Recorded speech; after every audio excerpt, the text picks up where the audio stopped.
Buenas noches a todos. El Colegio de Ingenieros Civiles y la Comisión de Sostenibilidad y Ambiente les da la bienvenida a la charla del día de hoy.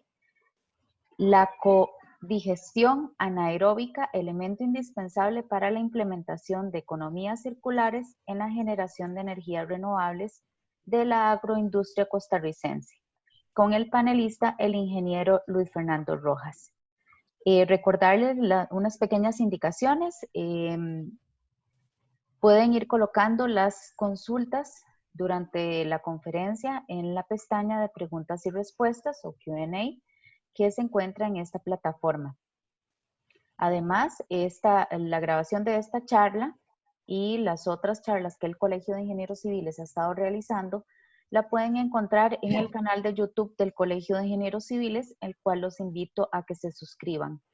También se les enviará vía correo electrónico un certificado de participación de esta charla. Al finalizar la charla estaremos respondiendo las consultas que ustedes han ido colocando y también pasaremos una pequeña encuesta para que por favor nos ayuden a rellenarla. Voy a presentar al panelista, el ingeniero Luis Fernando Rojas, es ingeniero civil, gerente de ATF S.A., empresa con 26 años de experiencia en el diseño, construcción, puesta en marcha de plantas de tratamiento con especialidad en aguas residuales especiales o industriales. Tiene 20 años como profesor universitario en el curso de Ingeniería Ambiental y además es miembro de la Comisión de Ambiente y Sostenibilidad de la Cámara de la Industria, Colegio de Ingenieros Civiles y la Asociación Costarricense de Biogás. Le damos la palabra al ingeniero Luis Fernando Rojas. Ok, buenas noches a todos. Vamos a comenzar a hablar un poco sobre este tema. Es un tema que no ha sido muy abordado. Por desgracia en Costa Rica no está, digamos, dentro de las prioridades, pero es un elemento indispensable para el desarrollo de las zonas, principalmente las zonas agroindustriales o zonas rurales, ¿no? Yo creo que hoy en día esto está tomando una muy importante relevancia porque si ustedes ven, estos datos lógicamente están desactualizados, porque no tenemos encuestas recientes, pero vemos que las zonas rurales son las zonas que están más deprimidas, los que tienen mayores índices de pobreza y mayores índices de desempleo, ¿no? Esto lo hemos estado observando en los últimos días, donde se dan las mayores protestas y los mayores cierres de carreteras, son en estas zonas, ¿no? Entonces, mientras estas zonas no se reactiven, mientras exista, ¿cómo se llama?, un alto nivel de desempleo, los problemas sociales se van agudizando y cada vez se van a ir haciendo más grandes, ¿no? Entonces, ocupamos elementos que dinamicen la economía en estas zonas y una de las mejores formas es desarrollar economías circulares donde el dinero, por decirlo de alguna manera, no se fugue de la zona y quede circulando en la zona generando riquezas. Ok, uno de los elementos más importantes para desarrollar las economías circulares en las zonas agroindustriales es la biodigestión anaerobia, ¿no?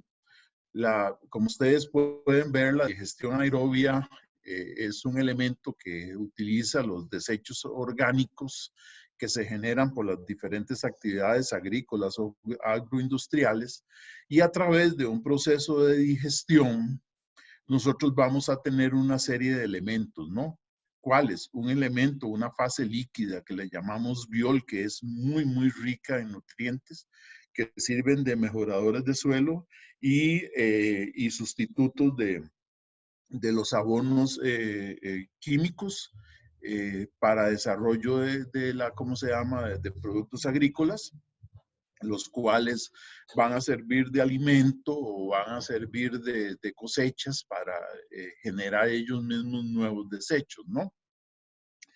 Por otro lado, tenemos el biogás, que este biogás o lo podemos utilizar para la cogeneración, generando calor y generando electricidad, o también vamos a tener el biometano, que puede ser utilizado como combustible o como sistema de introducción a las redes de gas natural. Bueno, como les decía, la economía circular es indispensable en el desarrollo de la economía sostenible o el desarrollo sostenible, y es uno de los pilares más importantes. Nosotros en Costa Rica, tradicionalmente un país agrícola y en unas etapas agroindustriales, hemos generado gran cantidad de desechos agrícolas, los cuales tradicionalmente se han manejado como, valga la redundancia, como un desecho, el cual tiene un altísimo costo en el sistema de tratamiento y por ende en muchas ocasiones se manipulan en malas, digamos, se manipulan mal, y esto crea problemas de contaminación, epidemias, etcétera, ¿no? Uno de los mejores ejemplos que podemos tener nosotros de eso es la piña, la mosca que se forma con los desechos de la piña y crea altísimos problemas para los agricultores y para la gente que vive en la zona, que tienen que estar luchando con las picaduras, tanto animales como personas, de las moscas que se genera con estos desechos, ¿no?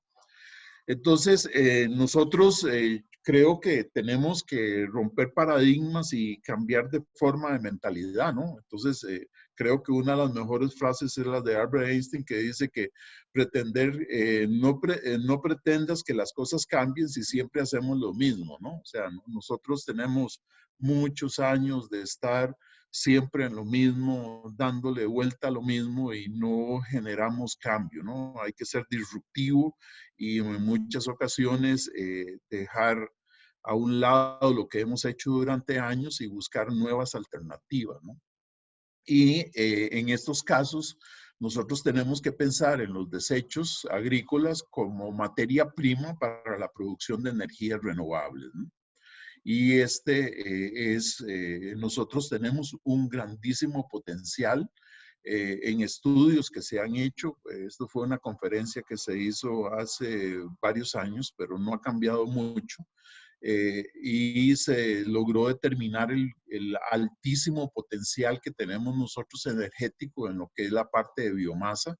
Podemos ver que podemos llegar hasta producir 60,000 terabytes terajulios, perdón, de energía al año en vía a los desechos, y tenemos ejemplos como la caña de azúcar, la piña, bananos, el café, la palma africana, los desechos pecuarios, que tienen ese inmenso potencial de producción de energía, ¿no? Entonces, tenemos desechos que hoy en día son difíciles de tratar, como la brosa de café y el mucílago, el rastrojo de la piña, los desechos de banano, todo el material de tercera y segunda que no se puede exportar, los desechos de la piña, de la producción de jugos y exportación de concentrados de piña, todo lo que son los desechos que se generan de la producción de aceite de palma africana,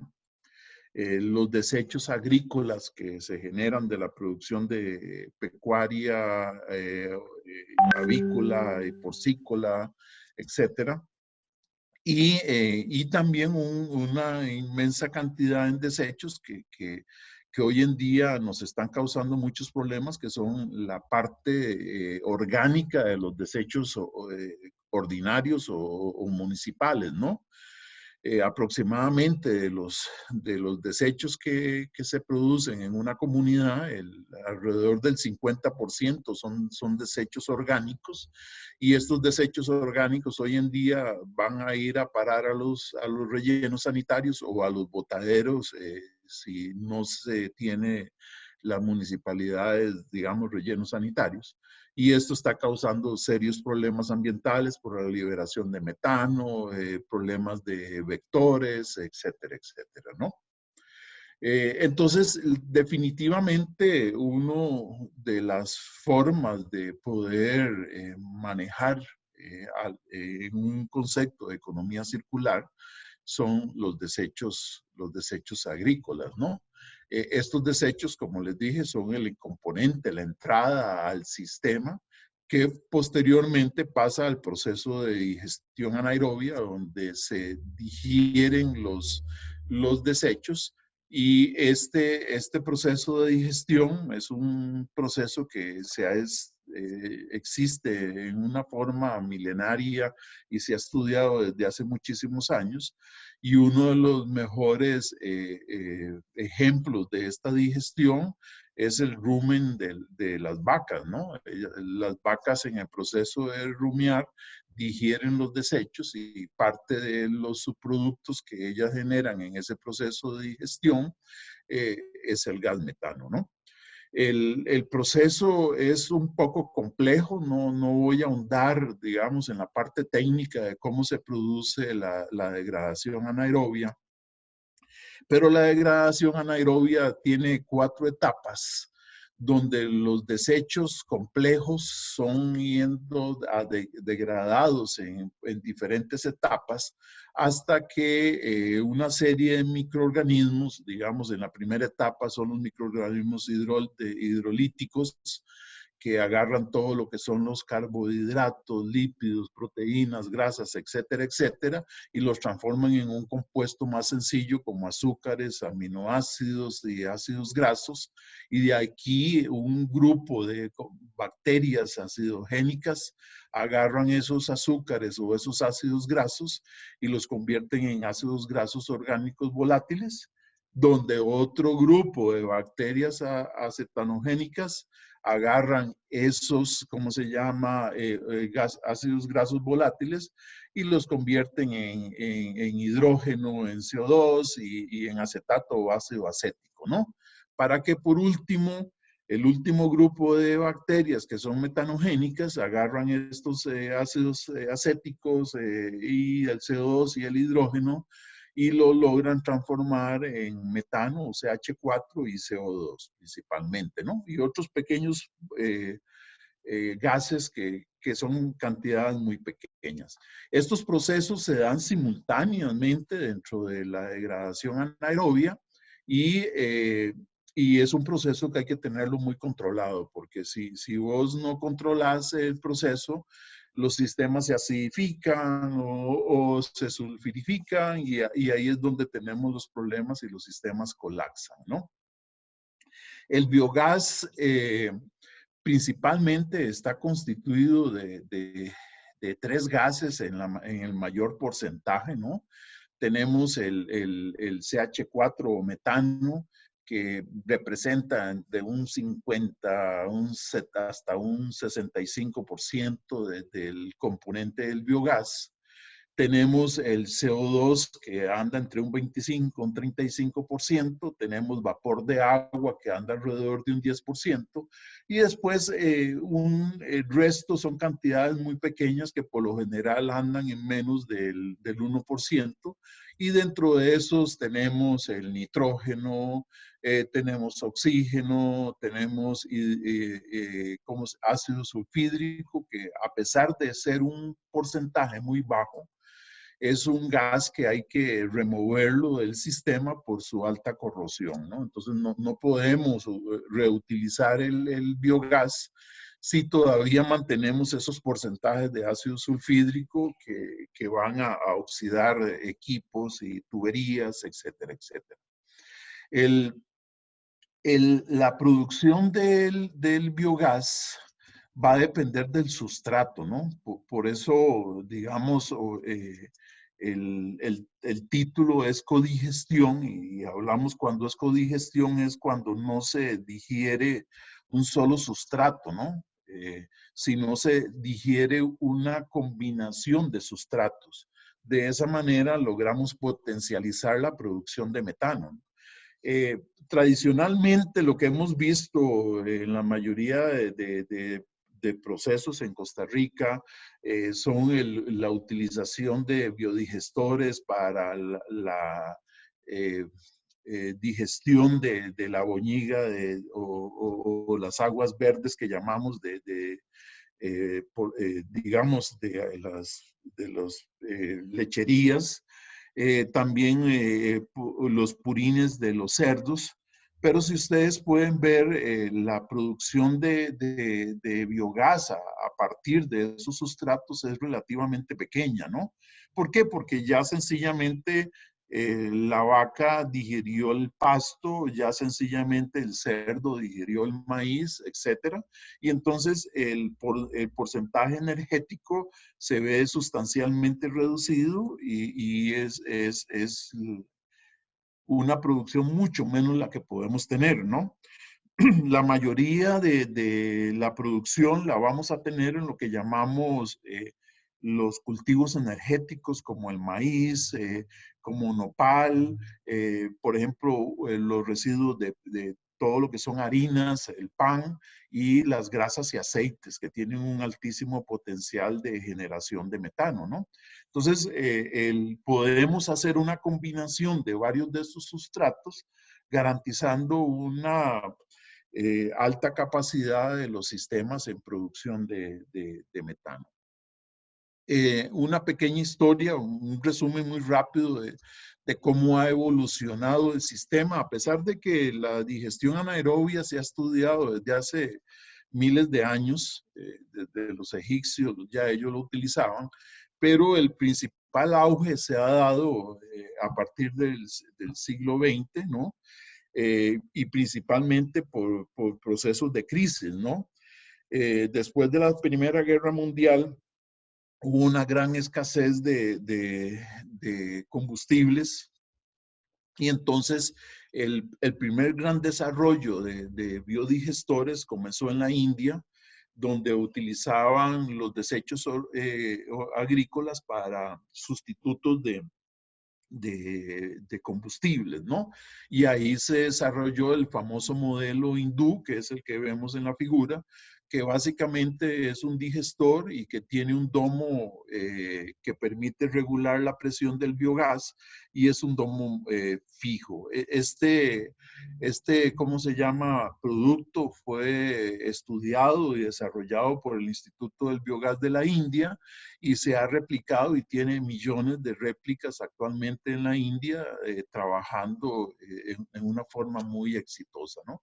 Principalmente en todas las zonas rurales, trabajando los procesos. Entonces, podemos ver este tipo de biodigestor típico en prácticamente casi todas las granjas en la India. Y produciendo el gas para las actividades domésticas y el consumo, ¿no?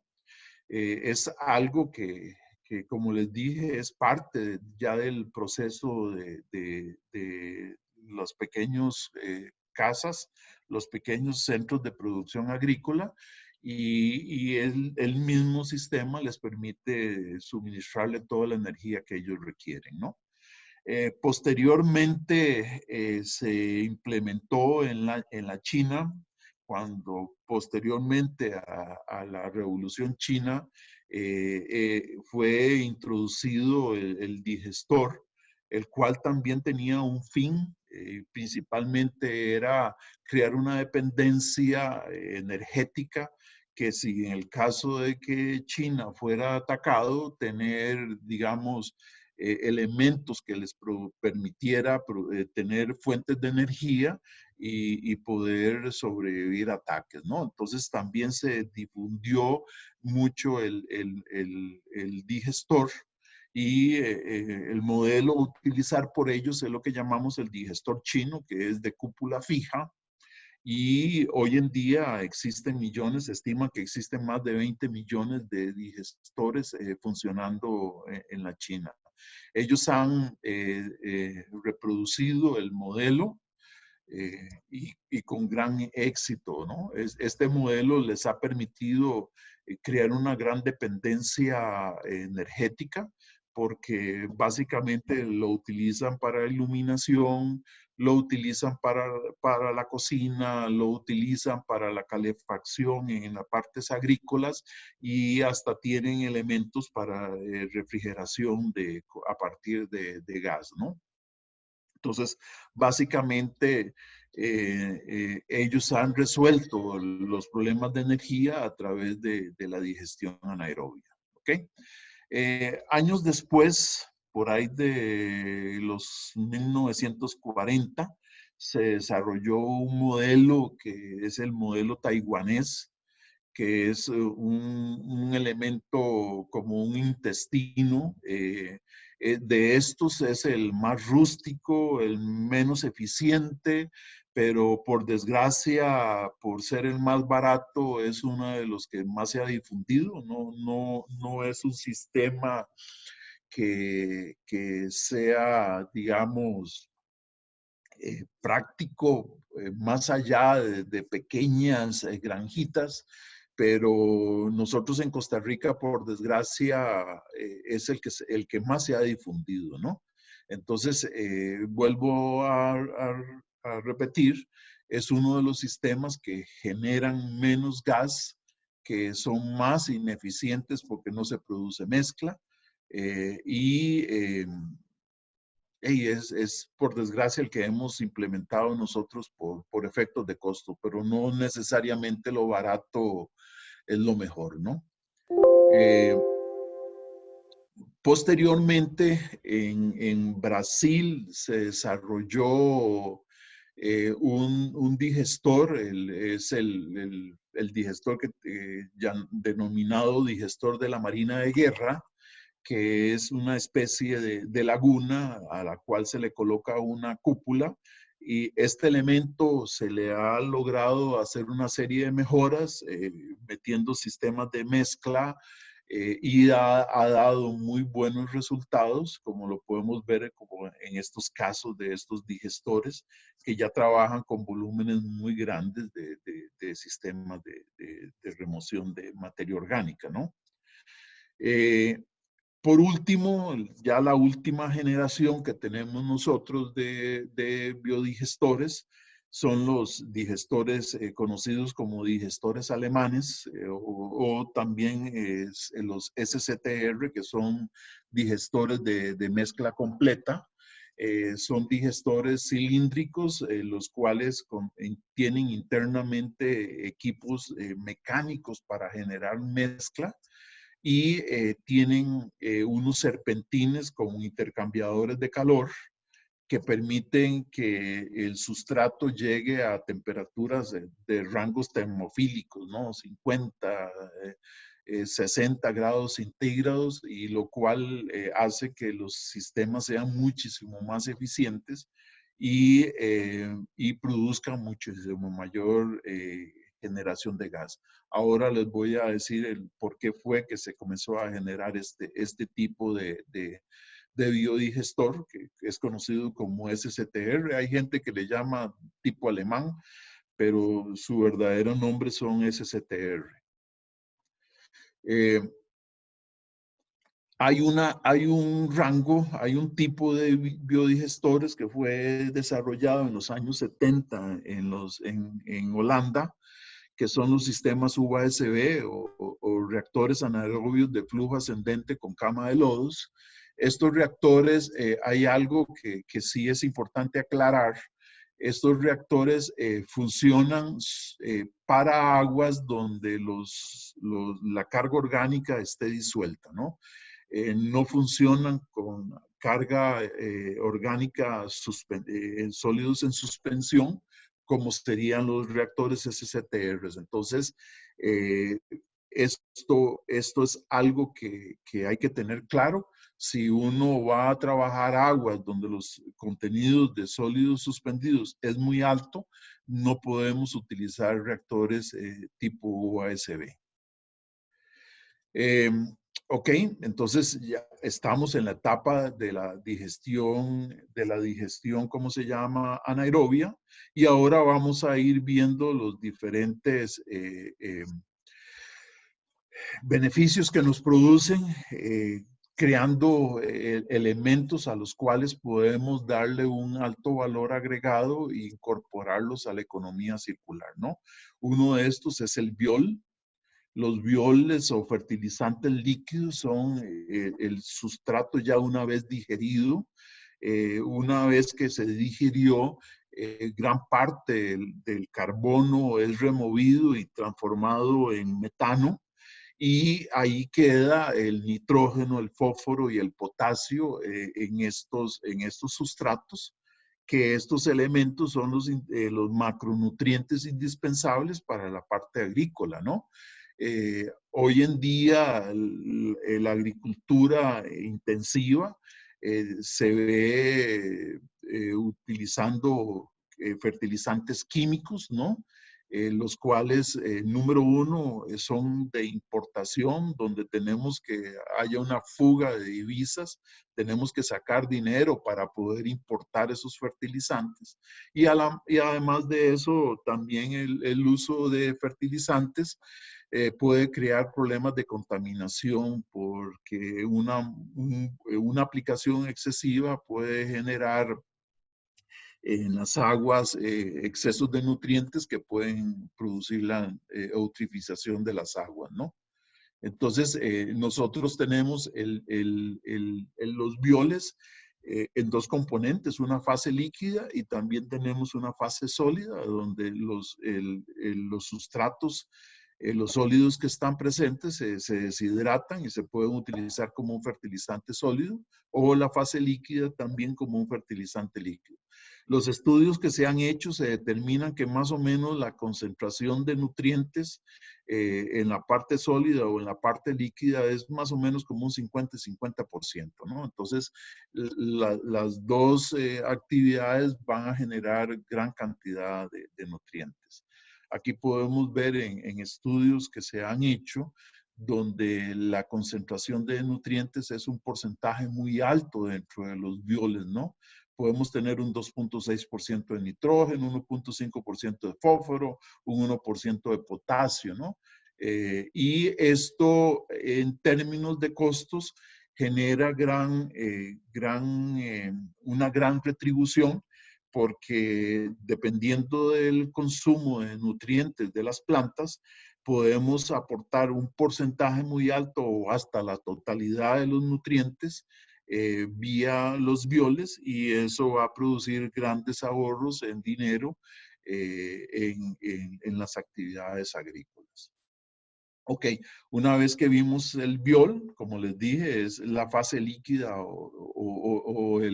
¿cómo se llama? O los desechos, por decirlo de alguna manera, que se generan en la digestión anaerobia. Estos son usados como mejoradores de suelo, como fertilizantes, que sirven para el cultivo o el desarrollo del cultivo agrícola, ¿no? Por otro lado, tenemos la otra fase que es la cogeneración.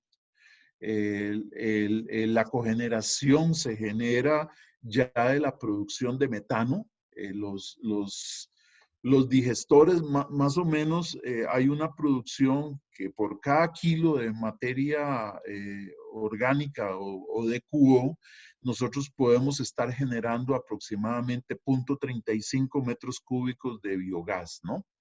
Entonces, la producción de biogás es muy alta.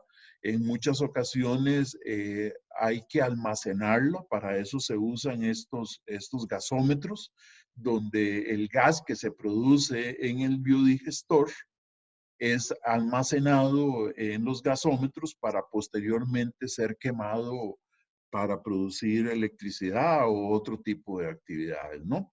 Entonces, vuelvo a repetir, el biogás se compone de varios elementos, pero para poder nosotros utilizarlo, mínimo tenemos que remover el ácido sulfídrico y el vapor de agua.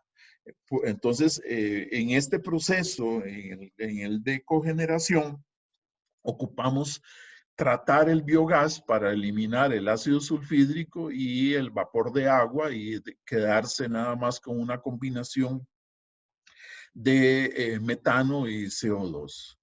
¿Ok?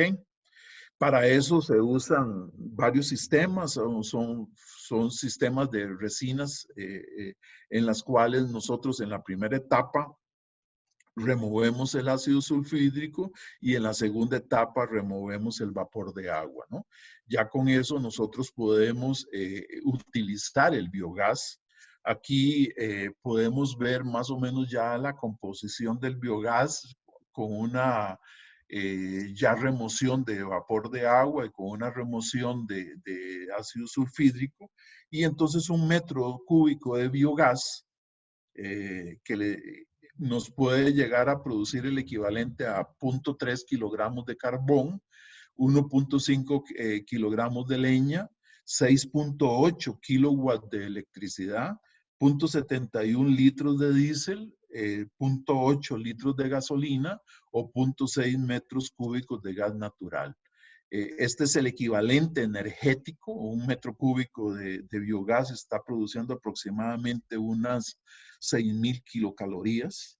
Y entonces nosotros, ya una vez que removimos el ácido sulfídrico y el vapor de agua, podemos utilizarlo, por ejemplo, en la producción de calor. Podemos quemar este biogás en calderas y con esto poder calentar agua en procesos industriales donde se requieren sistemas de agua caliente o vapor de agua, ¿no?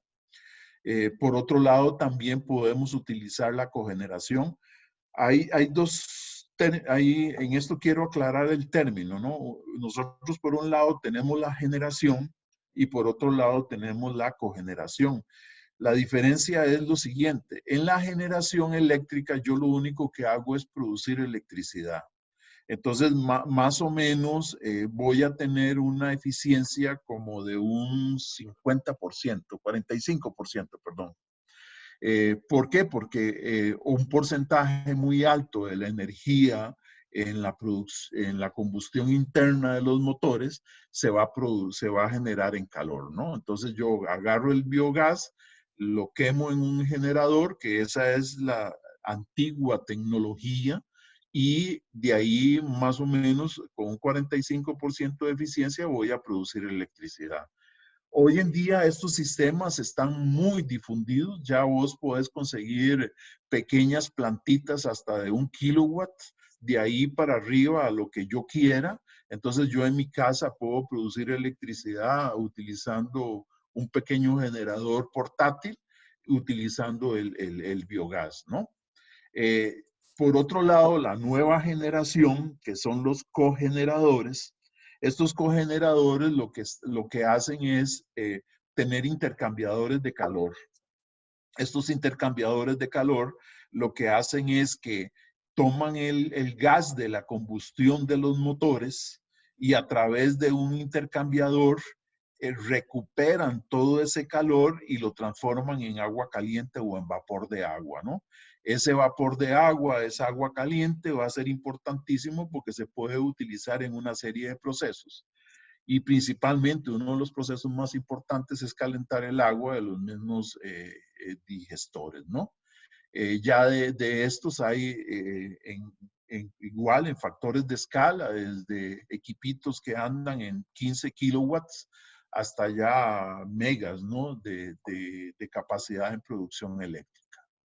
Es importante, como les decía yo a ustedes, la importancia de esa recuperación de energía, porque una de las cosas más importantes en la digestión anaerobia es la temperatura en la que esa digestión se da.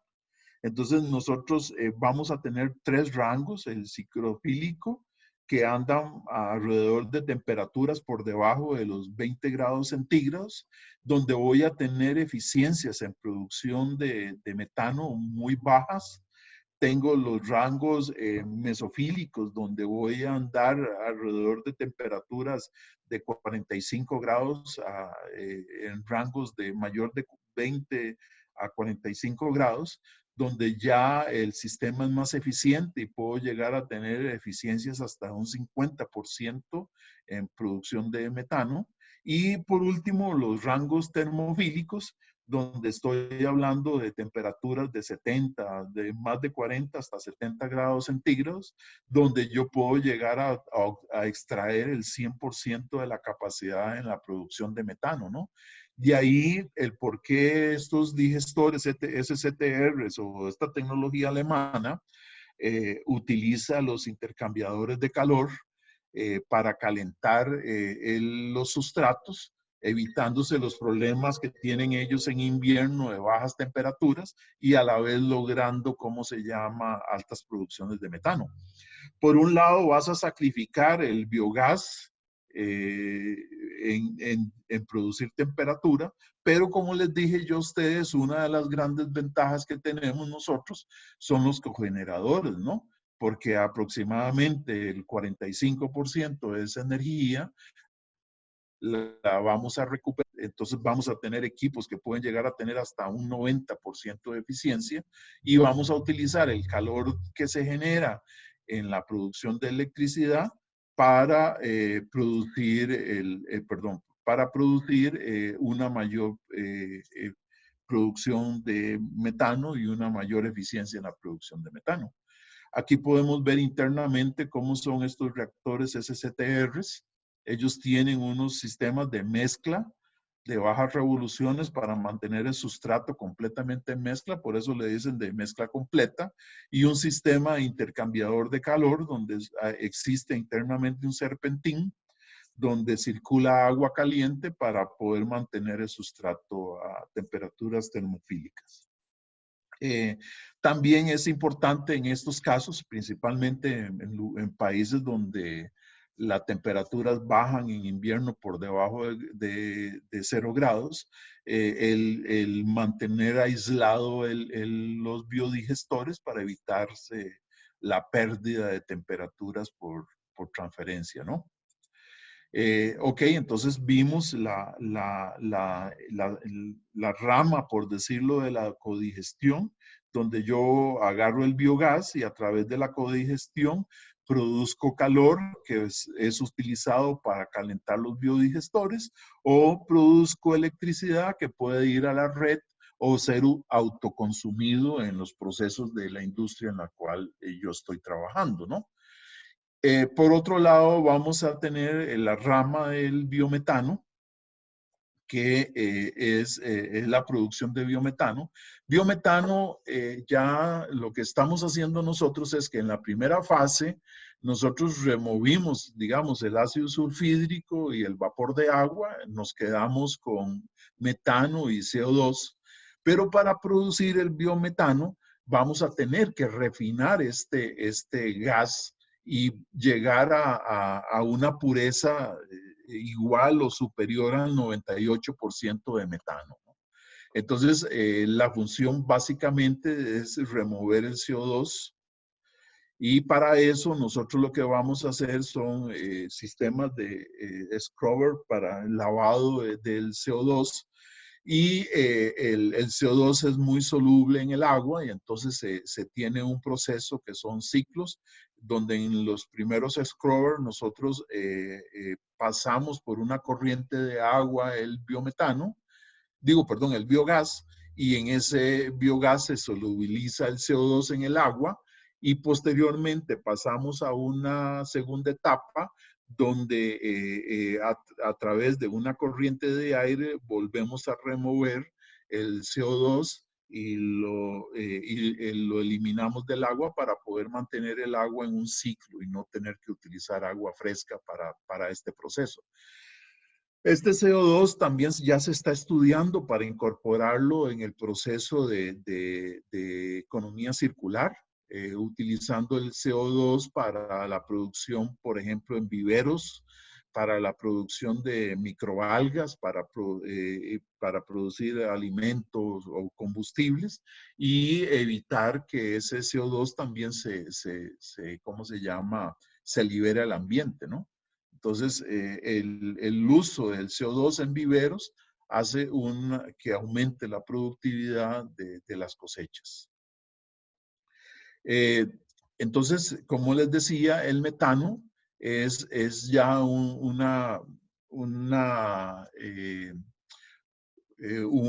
metano donde nosotros tenemos por lo menos un 98% de pureza en metano, y ya ese metano va a ser muy similar al gas natural en su composición y puede ser perfectamente sustituido o sea, podemos sustituir con el biometano el gas natural, ¿no? Y todas las aplicaciones se tienen. El biometano dado el volumen, lo que tenemos que hacer es comprimirlo. Para eso se usan unos compresores especiales y se llega a presiones de 200 psi, y con eso ya podemos nosotros almacenarlo en volúmenes mucho más pequeños y poder disponerlos de ellos en múltiples usos. Esta área es una de las áreas que ha crecido más en los últimos años. Entonces, se comprime y se almacena en tanques como estos que podemos ver acá, o sencillamente también ya hay hasta sistemas móviles donde vos podés comprimir el metano y posteriormente trasladarlo a otro sitio donde podés disponer de él. Ya existen los dispensadores para vehículos donde vos podés recargar vehículos con biometano, ¿no? Acá podemos ver, por ejemplo, cómo a nivel mundial ha ido creciendo fuertemente las plantas de biometano. Lógicamente, el que está creciendo a una velocidad más alta es Europa, y le sigue Asia con una gran velocidad en el crecimiento del biometano. Esto podemos ver acá, como por ejemplo en España, en los últimos años ha crecido sustancialmente la producción de vehículos de gas natural, hasta tal punto que ya, por ejemplo, la empresa SEAT, que española, ya produce vehículos 100% de biometano, donde logran reducciones hasta del 80% de las emisiones del CO2 con respecto a la gasolina, ¿no? También podemos ver proyectos donde se está desarrollando ya el desarrollo del biometano en Brasil, en Argentina, muy fuerte la producción, y la ventaja que tiene esto es que nosotros podemos agarrar cualquier vehículo que sea de gasolina y a través de incorporarle los módulos especiales, podemos agarrar el vehículo que es de gasolina y convertirlo a un vehículo híbrido con biometano. Se venden los kits, son kits que andan con valores de $2,000, $3,000, depende, eso va a depender del costo principalmente de la cilindrada del vehículo, porque el kit se diseña específicamente para la cilindrada y el caballaje que tenga el motor, ¿no? Pero principalmente uno de los más fuertes es una empresa española donde ya te venden a vos el kit completo para transformación del vehículo de gasolina a un híbrido con biometano. ¿Ok? Entonces, estos vehículos, como les dije, híbridos, tienen la ventaja de que tenés una gran capacidad, una mayor holgura del desplazamiento comparado hasta con los vehículos eléctricos, ¿no? Porque vos recargas un tanque de biometano, lo haces en 5 minutos y no vas a tener que esperarte media hora, 45 minutos para cargar la batería de un carro eléctrico, ¿no? Y acá nosotros vamos a tener un ahorro de un 80% de las emisiones de CO2, vamos a tener una inversión inicial muchísimo más baja porque vamos a tener el vehículo que ya estamos utilizando y lo único que tenemos que hacer es comprar el kit de adaptación, y además de eso no vamos a crear tantos problemas ambientales con la extracción de litio y todos los problemas que están originando ambientalmente las baterías de los carros eléctricos, ¿no?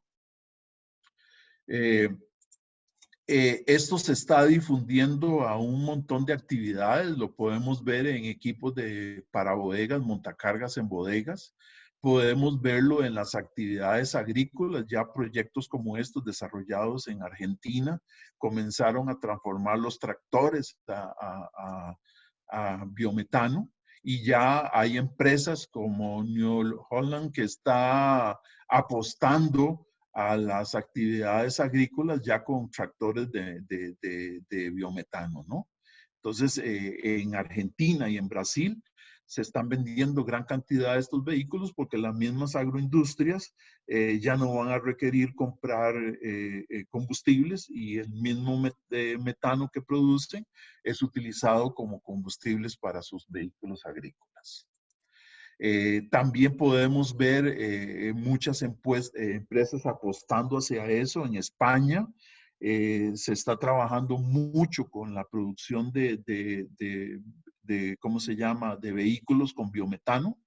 Podemos ver la publicidad donde supuestamente el vehículo se alimenta con los desechos que nosotros mandamos hacia la planta de tratamiento. Entonces, en las plantas de tratamiento, la digestión de lodo se transforma, son digestores anaerobios, y el biogás que se produce en estas plantas de tratamiento se procesa a biometano, y el biometano se utiliza para el transporte de vehículos públicos, ¿no? El transporte público.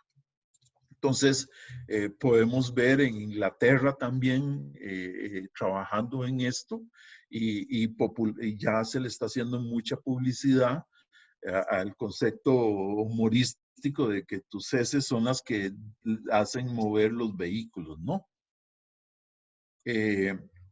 Entonces, actualmente hay varias empresas que están apostando. Podemos ver a dos grandes empresas que son Scania y ¿cómo se llama? Ya le digo la otra. Iveco también española, trabajando en lo que es la parte de vehículos.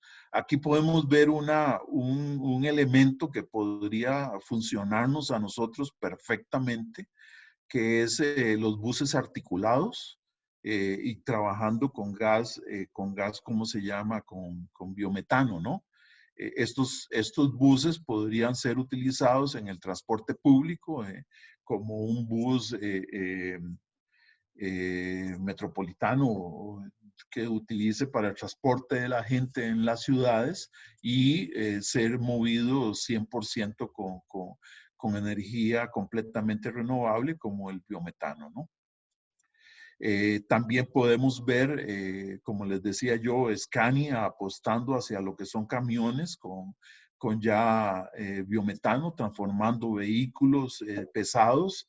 La ventaja de esto es la independencia que tenés de la batería. La batería, uno de los problemas más grandes es su independencia, su autonomía. En cambio, con los cilindros, con el biometano, podemos tener independencias o autonomías muy grandes de muchos kilómetros sin necesidad de estar haciendo recargas. Y si hay que hacer las recargas, como les decía, se hacen en 5 minutos y no hay que esperar gran tiempo para poder tener la carga de batería, ¿no? Aquí podemos ver más ejemplos de los sistemas. Este es un camión híbrido, mantiene el diésel y el biometano, entonces te funciona como un sistema híbrido. Usted puede seleccionar cuál combustible vas a quemar y poder, ¿cómo se llama? Utilizarlo a tu gusto, ¿no? Ya se están haciendo pruebas también con híbridos, por ejemplo, en las 24 horas de Le Mans ya están corriendo Porsches híbridos con biometano y están dando muy buenos resultados. Entonces podemos ver que es un motor que se puede perfectamente, o un combustible perfectamente se puede adaptar. También vos podés utilizar el metano para la producción de hidrógeno, ¿no? Que para producir hidrógeno se requiere gran cantidad de energía y una de las formas es producirlo también a través del metano. Las cosas malas generan en cierta forma cambios. Cuando se generó el incendio o el daño en la central nuclear de Fukushima en Japón, parte del efecto de este desastre nuclear fue un cambio radical en el uso de la energía en Alemania, ¿no? Alemania originalmente, si ustedes ven, prácticamente se manejaba a través de energías sucias, ¿no? El lignito, el carbón o la hulla y la energía nuclear tenían más del 90% o el 90% de la producción de energías ¿cómo se llama?, en Alemania. A raíz de políticas de cambio de la descarbonización y políticas de la problemática, el peligro de la energía nuclear, nosotros hemos visto en los últimos años cómo Alemania ha ido sustituyendo el carbón, el lignito, la energía nuclear y irla transformando en gas natural, en biogás, en energía solar y en energía, ¿cómo se llama?, eólica, ¿no? Y ha habido un cambio sustancial. Ya hoy en día, más del 50% de la energía producida en Alemania son energías renovables, ¿no? Entonces, podemos ver cómo en los últimos años en Alemania ha crecido radicalmente la producción ¿cómo se llama?, energía a base de la codigestión. Es algo interesante. Alemania es un país que no tiene actividad agrícola, o sea, aproximadamente el 1% del Producto Interno Bruto de Alemania viene de la actividad agropecuaria, pero tiene grandes áreas que estaban en desuso y hoy en día Alemania está apostando hacia lo que es la parte de cultivos energéticos, ¿no? Esos cultivos energéticos lo que se han hecho es crear plantas que produzcan energía a través del biogás y para eso lo que se ha hecho es cultivar maíz y el maíz no se utiliza para producir el grano de maíz, sino lo que se hace es que se corta para poder utilizar la planta de maíz como un sustrato para los digestores anaerobios, ¿no? Y estos digestores anaerobios lo que hacen es producir electricidad o biometano. También podemos ver países que están apostando hacia los cultivos energéticos. En México actualmente se está utilizando el nopal. Hay una empresa que ha comenzado Nopalex, era una empresa que se dedicaba a la producción de tortilla y para ahorrar energía comenzaron a utilizar el nopal y a través de un digestor anaerobio producir energía para poder procesar la tortilla y hoy en día también ya están produciendo biometano para la alimentación de vehículos, ¿no? Entonces nosotros podemos ver que los productos energéticos son productos que tienen una altísima capacidad de producir energía para lo que es la parte de transporte.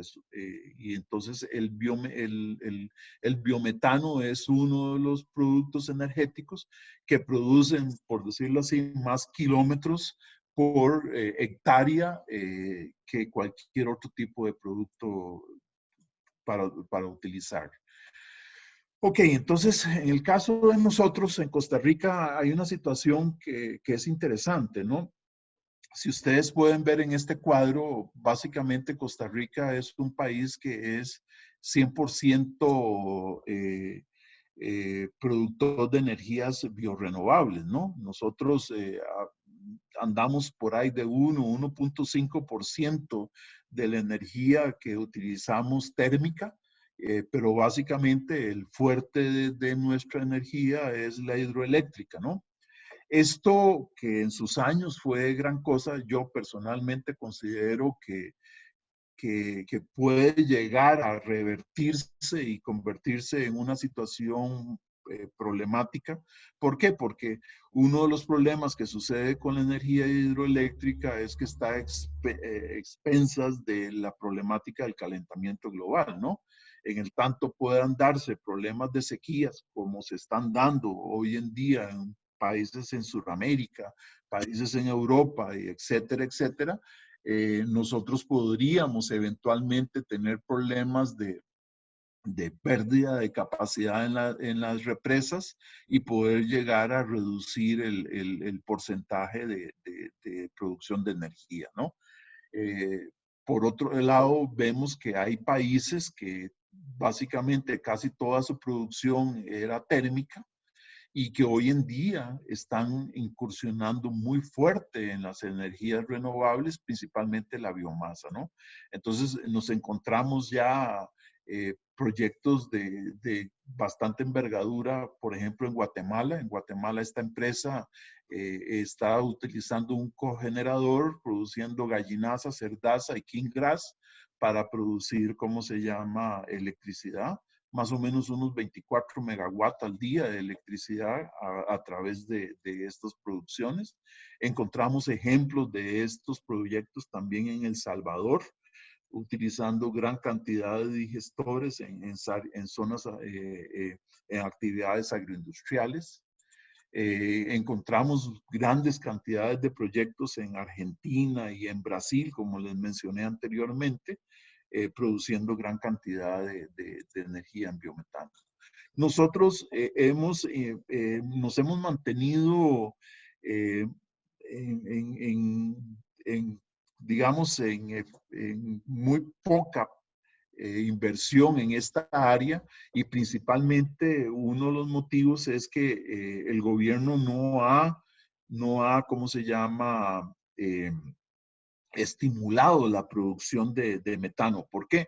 Porque hoy en día el ICE tiene toda su producción, principalmente la mayor parte de su producción en plantas hidroeléctricas, plantas que costaron muchísimo más de lo presupuestado y entonces tienen la cogeneración, digamos, sin estimular, ¿no? O sea, lo vemos en la parte de solar y en la parte de las otras energías renovables, donde básicamente nosotros somos los que estamos más atrás en todo, ¿cómo se llama?, la región, en esa nueva etapa de desarrollo de energías renovables, ¿no? Entonces, tenemos proyectos muy pequeños, por ejemplo, como Porcina Centroamericana, que genera por ahí de unos 200 kilowatts.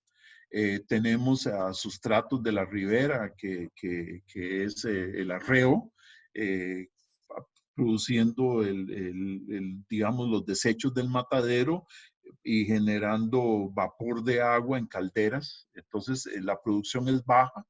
Eh, ¿Qué es lo que hay que hacer? Bueno, vamos a tener que romper una serie de barreras y yo creo que principalmente tiene que haber una divulgación sobre la tecnología.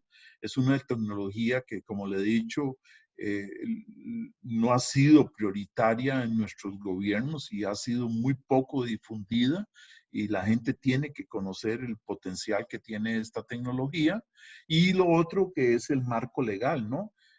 Nosotros mientras mantengamos estructuras o instituciones que en su momento fungieron y desarrollaron gran desarrollo al país, pero que hoy no se están adaptando a las nuevas necesidades del país, ¿no?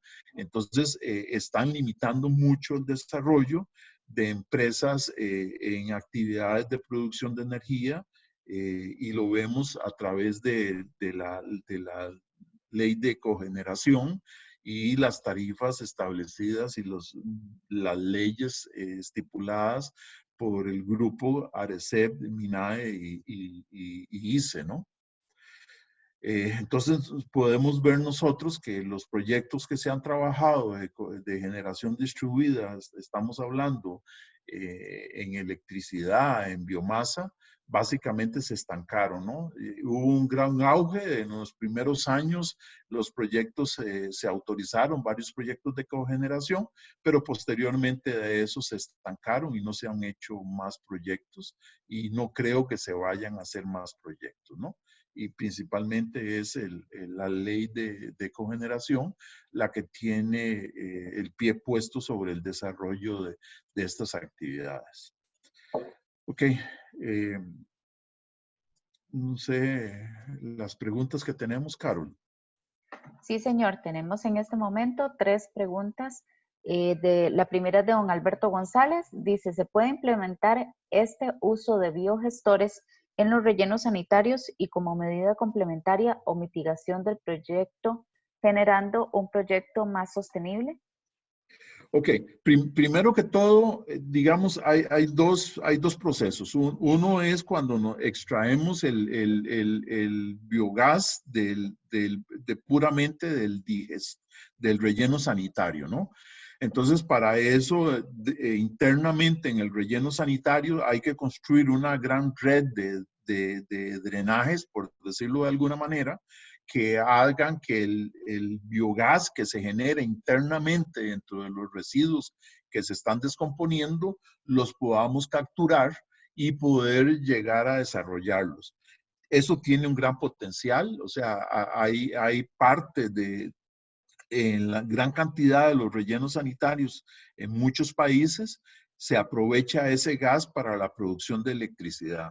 Es un gas que es un poco rudo, por decirlo de alguna manera, porque como no hubo control en la generación del biogás, puede contener altas cantidades de ácido sulfídrico, sílices y otra serie de cosas que hay que depurarlo, limpiarlo mucho más el biometano generado en un biodigestor, pero sí perfectamente se puede utilizar. Lo otro es lo que se está haciendo en muchos países, que es políticas claras de segregación de los desechos, ¿no? Donde la gente se acostumbre en los hogares a separar el componente de residuos orgánicos, y esos residuos orgánicos se recolectan por aparte de los otros desechos, y entran a plantas de cogeneración donde se agarran esos desechos municipales y se puede llegar a producir a través de la codigestión energía eléctrica. La siguiente pregunta de don Alberto González también dice, en pequeñas empresas rurales como lecherías o chancheras, ¿es viable este tipo de solución? Sí, es muy viable, es muy viable. Lo que, como les dije yo a ustedes, en la digestión de desechos, principalmente de lecherías y chancheras, la producción de metano no es tan alta porque ya los animales digirieron los sustratos, ¿no? Entonces, hay muchas posibilidades. Una posibilidad es agregarle a ese desecho de la lechería, a ese desecho de la porqueriza, agregarle otro sustrato como quingras o pasto o lo que fuera, para levantar la producción de metano. Otra alternativa también, y es muy importante, es el valor nutricional de los bioles, ¿no? O sea, vos puedes agarrar todo el biol que se genera de ahí y utilizarlo para la fertilización de los pastos, o utilizarlo para la fertilización de otros productos agrícolas que estés desarrollando, ¿no? Y eso eh, puede ser retornos de mucha cantidad de dinero, porque básicamente puedes llegar hasta en muchas ocasiones sustituir el 100% de los fertilizantes químicos, ¿no?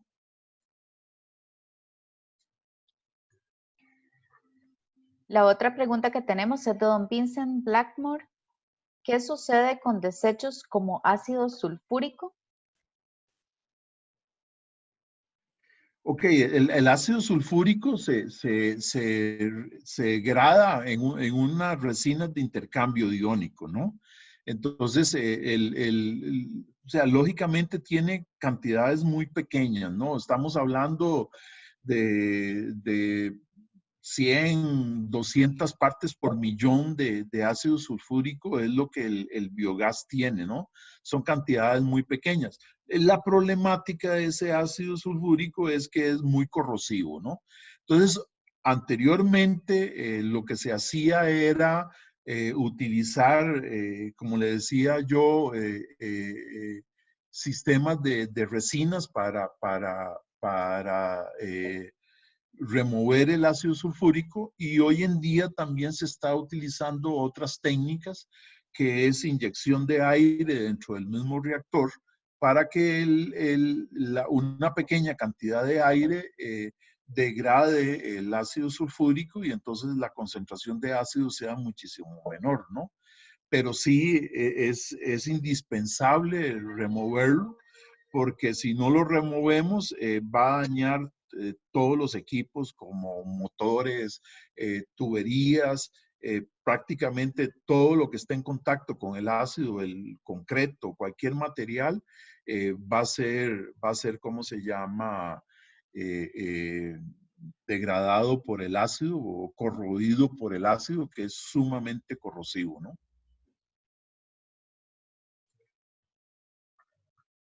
Don William Mora consulta, ¿es viable utilizar estos biogestores en el tratamiento de mieles de café en pequeños beneficios? El problema que sucede con las aguas mieles es la estacionalidad, ¿no? Uno de los problemas que nosotros tenemos es que las aguas mieles tienen una altísima carga orgánica, pero se producen en periodos relativamente cortos, ¿no? 3, 4, 5 meses a lo sumo, ¿no? Y lo que sucede es que vamos a tener un reactor que durante 6 meses o más tiempo va a estar sin alimento, ¿no? Entonces, eso es una de las principales causas por las cuales los reactores anaerobios no se han podido implementar en una forma masiva en la actividad cafetalera. Pero si nosotros, en lugar de utilizar un digestor, utilizamos codigestores, ya la situación cambia, ¿no? ¿Por qué? Porque yo voy a utilizar un digestor que durante 2, 3 meses del año va a digerir las mieles de café, pero posteriormente en otra época del año voy a utilizar desechos de palma africana o voy a utilizar desechos de, ¿cómo se llama?, de banano o de desecho de piña, y ese digestor nosotros vamos a lograr darle un alimento a través de todo el año. Lógicamente eso a escala pequeña tendríamos que pensarlo.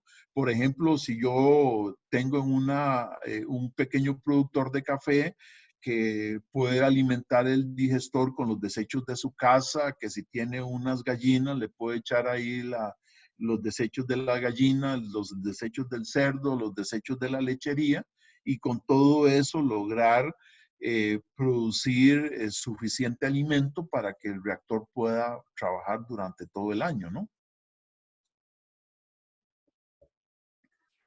Doña Ana Yancy Méndez levantó la mano, le damos acceso al micrófono para que ella pueda hacer su consulta. Ujú. ¿Ya tiene activo el micrófono, doña Ana Yancy? No, lo tiene apagado, lo tiene apagado. Ana Yancy tiene que encender el micrófono, no, no lo ha encendido, Caro. Doña Ana Yancy, ¿puede hacer su consulta? Bueno, si no, don Ubaldo García colocó una acá en el chat, dice, buenas noches, en términos generales, ¿qué consideraciones de seguridad se debe tener a la hora de almacenar el biogás, considerando lo inflamable que es el CH4? Ok. Lógicamente tienen que existir una serie de normas, ¿no? Por ejemplo, el gasómetro tiene que ser construido con un material 100% hermético, que tenga resistencia y no se vaya a romper con facilidad. Hay que tener controles de presión dentro del sistema, que eso se puede hacer con unas columnitas de agua, que no necesariamente tiene que ser sistemas caros. Y lógicamente todas las precauciones, ¿no? O sea, tiene que estar rotulado, se recomienda que los biodigestores estén con una separación por lo menos de 10 metros en una área confinada para evitar que la gente tenga el acceso. O sea, yo he visto en lugares donde dejan que los chiquillos caminen encima del gasómetro, ¿no? Porque es muy bonito cómo se mueve el gasómetro con el gas. O sea, son cuestiones de lógica y cuestiones ¿cómo se llama?, de precaución. Se sabe que estamos trabajando con un producto muy inflamable y es exactamente lo mismo que lo que está sucediendo con la gente con los cilindros de propano, ¿no? Que cocinan y tienen el cilindro de propano debajo de la mesa del comedor o debajo de la mesa de la cocina y utilizan una manguera vulgar y silvestre de jardinería para alimentar la, la cocina, ¿no? Todas esas cuestiones son cuestiones de seguridad y que hay que tenerlas. Si vos ya tenés digestores muy grandes, tenés que tener todos los protocolos porque si no, el metano es muy, muy inflamable, ¿no? Y uno de los problemas que tiene el metano es que el metano no huele, ¿no? Lo que huele es el ácido sulfúrico, pero un escape de metano vos no lo puedes detectar por el olor. Entonces, se recomienda, si ya son estaciones grandes, tener sensores de metano para poder avisar si hay una fuga de metano. Don Luis, doña Nayansi colocó la consulta en el chat. Dice que su consulta es si este mismo proceso podría usarse con desechos humanos. El problema que pasa con los, o sea, sí se puede, definitivamente sí se puede, pero uno de los problemas que sucede es que los seres humanos somos de los animales más eficientes en la digestión de alimentos, ¿no? Nosotros comemos y lo que botamos es prácticamente ya está 100 digerido completamente, ¿no? Entonces, los restos de materia orgánica que nosotros botamos es tan pequeñito, que va a generar muy poca cantidad de metano, ¿no? Entonces, sí se puede, pero son sistemas muy, muy ineficientes en producción de metano, no porque el sistema en sí no pueda producir metano, sino que lo que estamos aportando de nosotros de energía es mínimo. ¿Por qué? Porque ya el ser humano le extrajo prácticamente todos los nutrientes, toda la carga orgánica de esos alimentos, ¿no? Y la última pregunta que tenemos por acá de don José Luis Ugalde. ¿Tiene conocimiento de procesos implementados para el aprovechamiento de biogás o metano en la producción de hidrógeno? Nosotros en Costa Rica no hemos trabajado en eso. En Europa ya se está comenzando a trabajar, ¿no? Porque una de las cosas que se está desarrollando son las células de hidrógeno, las cuales sí son muy, muy eficientes. La problemática es que el costo energético de producir el hidrógeno es alto, ¿no? Ya se está comenzando a trabajar en Europa la producción de hidrógeno a partir ¿cómo se llama?, del metano. Pero todavía es tecnología de punta que nosotros no tenemos alcance a esa tecnología, ¿no?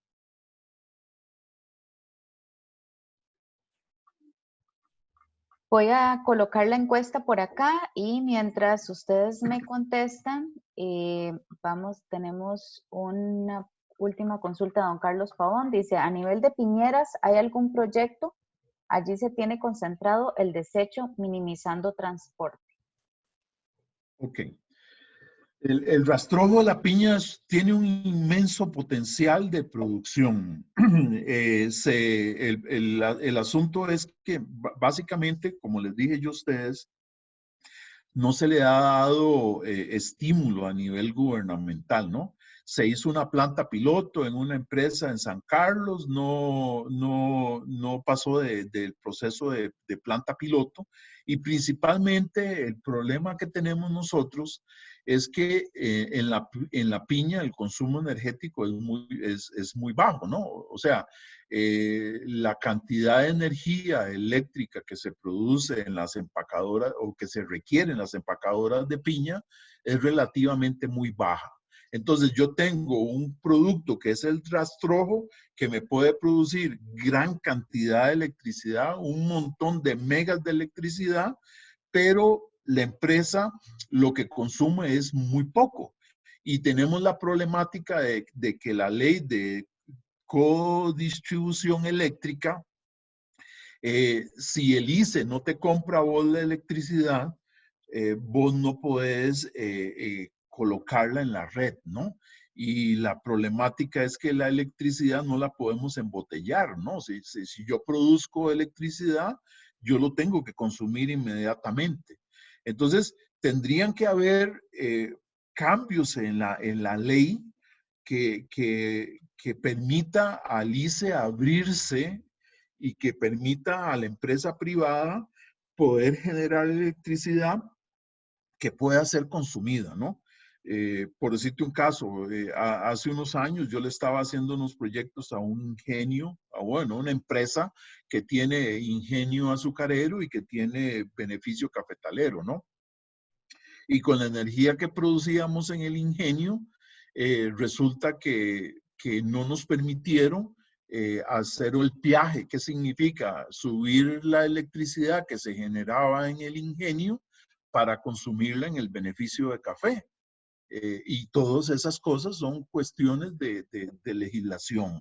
Yo creo que hay muchas instituciones en el gobierno que hoy en día, más que los beneficios del país, están pensando en su status quo, ¿no? Entonces no modifican y no permiten que las leyes cambien para implementar más el desarrollo de este tipo de actividades económicas, porque muchas veces esas cosas atentan con el status quo de las mismas instituciones, ¿no? Esas eran las consultas que teníamos hasta el momento. Queremos darle las gracias por su participación en la charla del día de hoy. Muchísimas gracias al ingeniero Luis Fernando Rojas por la conferencia y por compartir sus conocimientos con nosotros.